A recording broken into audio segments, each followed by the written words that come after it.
Welcome into the BSN Rockies Weekly Breakdown presented by Ascent Dental Group. Dr. Jeff and his team at Ascent Dental can do crowns and other procedures that normally take a few days in just one visit. The technology he provides helps diagnose problems other doctors miss, and he builds relationships that last. Your life is busy, and Dr. Jeff and his team understand that and will accommodate you.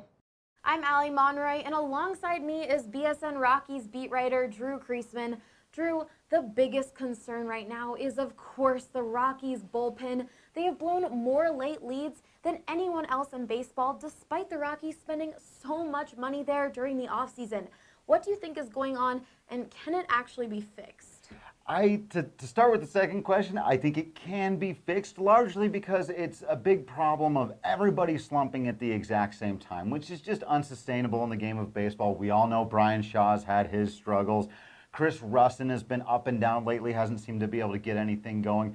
But whether it's through these guys turning it around or, quite frankly, the Rockies making some roster moves, if that's what they need to do, it can be solved because it's just a handful of guys that are costing them their late. And as we all know, just a few weeks ago, the biggest problem with this team was the terrible offense that just couldn't get anything done while the pitching was doing their part. So that kind of shows you that there is a way out of these terrible slumps. We're not talking about that offense anymore as being awful. But the bullpen, they need to find their stride the way the offense did. As you just mentioned, one of the bright spots for Colorado has been their offense. What are they doing now that they weren't doing earlier in the season, and is that sustainable? Well, the biggest thing is that they've been getting production out of the bottom part of their lineup. That's been a lot of Carlos Gonzalez, a lot of Gerardo Parra. Trevor Story has given them more complete at-bats, and they've been much better at delivering in situational at-bats, getting guys over, getting them in, not just relying on Nolan Arenado or Charlie Blackmon to give them the big home run when they need them to do. And also getting DJ LeMahieu back, that was certainly helpful. So I do think it is going to be sustainable. They haven't been a phenomenal offense. They've just been a pretty good one, and I think they can do that for the rest of the year.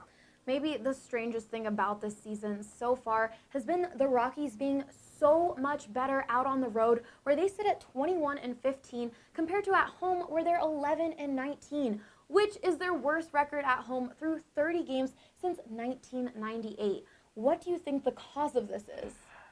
Who knows? If I knew that, maybe they'd hire me down there. It is one of the strangest things that I've seen in a long time. As you mentioned, the Colorado Rockies, for their entire history, have been substantially better at home. But I do think this team was specifically built to try to mitigate some of those Coors Field hangover effects that we've seen, trying to get a little bit more of a run prevention identity, which means when the games get a little higher scoring and get chaotic like they do at Coors Field, they're not necessarily built to handle that as well as they have been in the past. And that's also why they're playing better out on the road. The good news is if they continue to be road warriors, they'll be just fine. The bad news is if they can't fix it at home, they're in real trouble. Well, be sure to catch all of our game coverage on bsndenver.com. For Drew Kreisman, I'm Allie Monroy, BSN Denver.